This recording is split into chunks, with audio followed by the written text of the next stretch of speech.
कहानी है रामपुर गांव की, जहां के मर्द महिलाओं को हमेशा नीचा दिखाने की कोशिश में रहते। अरे अभी तक खाना नहीं आया, क्या मुझे एक और शादी करने की जरूरत है? नहीं जी नहीं, ऐसा मत करना, वरना मैं कहाँ जाऊंगी। खाना लेकर मैं अभी आई जी।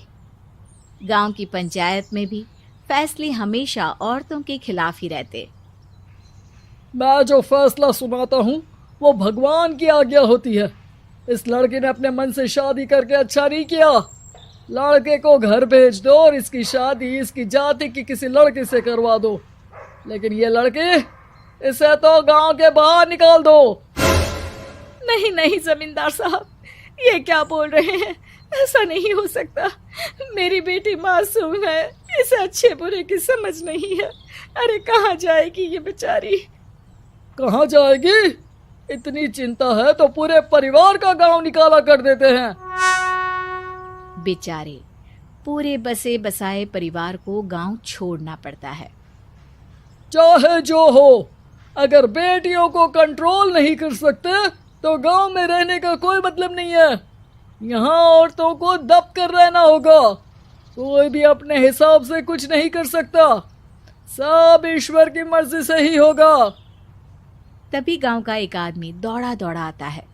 सरपंच साहब, जमींदार साहब, वो कालिया है ना, उसकी बेटी पढ़ने के लिए शहर जा रही है। अच्छा, ये कब हो गया?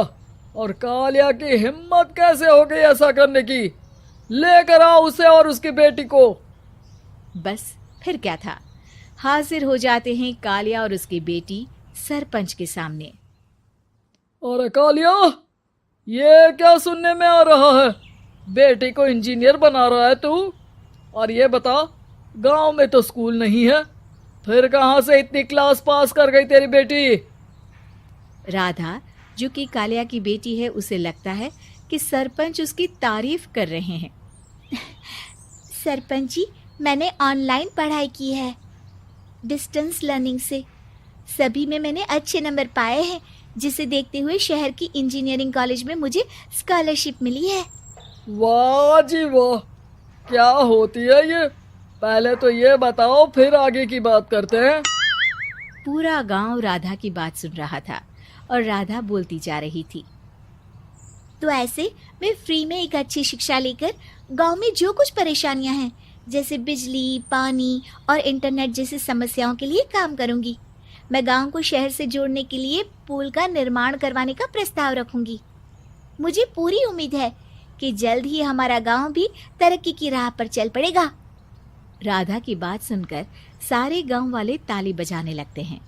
सरपंच को समझ नहीं आता कि वो क्या करे। चुप रह नादान लड़की, गांव के खिलाफ जाने के लिए तुझे गांव से बेदखल कर दिया जाएगा, वो भी पूरे परिवार के साथ। और हाँ, अगर ठीक से गांव में रहना चाहती है तो ये पढ़ाई लिखाई छोड़ दे। हम तेरे लिए गांव का कोई होनहार लड़का देखेंगे। तभी गांव का एक आदमी बोल पड़ता है।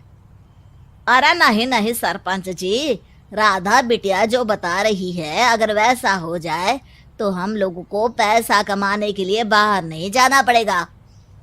हाँ जी, और ना ही कोसों दूर पानी के लिए भटकना पड़ेगा। हमारे बच्चे भी अच्छी पढ़ाई कर सकेंगे और आगे बढ़ेंगे, ना कि हमारी तरह खेती करते बैठेंगे। क्यों गांव वालों, राधा बिटिया का साथ देना चाहिए ना। सरपंच देखता है कि गांव राधा के साथ है तो वो चुप हो जाता है। वो घर आकर अपने सलाहकार से बात करता है, जो बहुत ही चालाक किस्म का इंसान होता है। अरे सरपंच साहब, आपको बहुत ही होशियारी से काम लेना पड़ेगा। एक बार गांव तरक्की कर गया, यहाँ के बालक पढ़ लिए तो कोई ना पूछेगा आपको।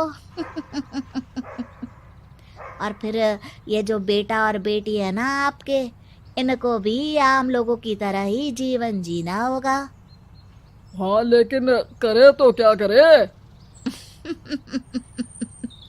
वो ना आप मुझ पर छोड़ दीजिए, बस मैं जैसा बोलूं करते जाइए।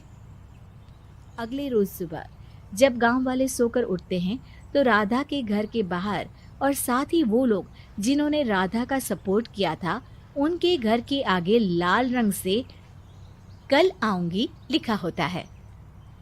कल आऊंगी, यह क्या होता है? अरे यह तो खून से लिखा है, लगता है कोई भूत प्रेत या चुड़ैल का साया है। चलो सरपंच जी के पास चलते हैं। सभी सरपंच के पास जाकर उसे सारी बात बताते हैं। अरे ये तो बड़ी मुश्किल की बात है। चलो मैं एक बाबा को जानता हूँ, उन्हें बुला लेता हूँ। सरपंच बाबा को लेकर गांव के घर के बाहर जाता है। ओहो, तो ये वो चुड़ैल है जो उन लोगों को निशाना बनाते हैं जो गांव को बदलने का सपना देखते हैं। वो गांव को ऐसे ही संपन्न देखना चाहती है। वो नहीं चाहती कि कोई बाहरी यहाँ का कायाकल्प करे। क्या तुम लोगों में से किसी ने गांव को बदलने की सोच रखी है? तभी राधा की माँ रोते रोते आती है। मेरी राधा घर से गायब हो गई है। अरे कोई तो बचाओ, मेरी बच्ची कहाँ गई?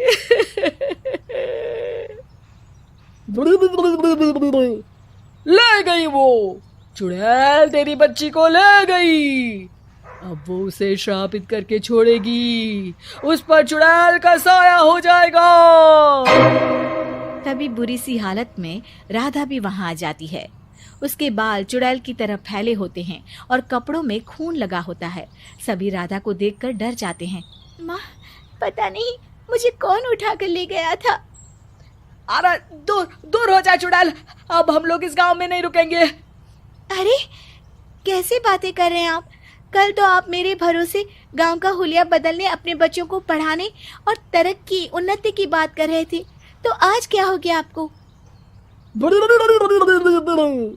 ये फिर तुम लोगों को बहकाएगी। ये चुड़ैल गांव में आ चुकी है, ऐसे ही ये तुम्हारे घर के बच्चों को भी ले जाएगी। गांव वाले राधा को गांव से बाहर निकाल देते हैं।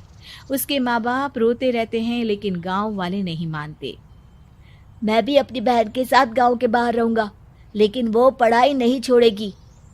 वहीं सरपंच के घर पर सलाहकार कहता है। देखा, सांप भी मर गया और लाठी भी नहीं टूटी। लेकिन अगले ही दिन सरपंच के घर के बाहर भी वही शब्द लिखे होते हैं। और फिर सरपंच की बीवी कहती है, हमारी बेटी को किसी ने अगवा कर लिया है। तभी राधा का भाई वहां आ जाता है। अरे गांव वालों, मैंने सरपंच जी की बेटी को देखा था। वो चुड़ैल उसे उठाकर ले जा रही थी।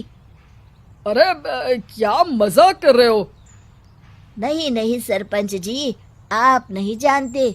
वो चुड़ैल अब आपकी बेटी में आ जाएगी, जैसे राधा के अंदर आ गई थी।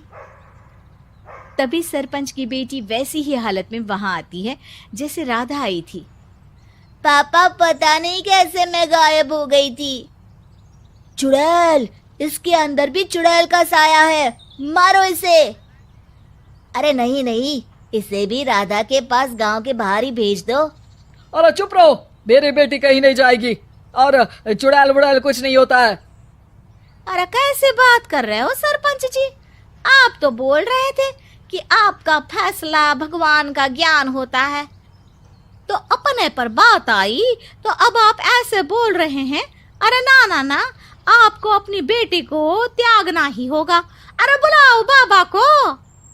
राधा का भाई बाबा को ले आता है, जिसे अब गांव वालों के डर के कारण सच बोलना पड़ता है। मैं कोई बाबा नहीं हूँ, मैं तो मोची था। ये सलाहकार महोदय ने मुझे कहा था एक्टिंग करने को। अब वो मुझे पैसे देने वाले हैं। अब मुझे माफ कर दो। गलती हो गई, मुझे माफ कर दो। तभी वहां राधा आ जाती है। देखा सरपंच जी, जब गांव के बच्चे साक्षर होंगे तो आप जैसे लोगों की चालाकी नहीं चलेगी।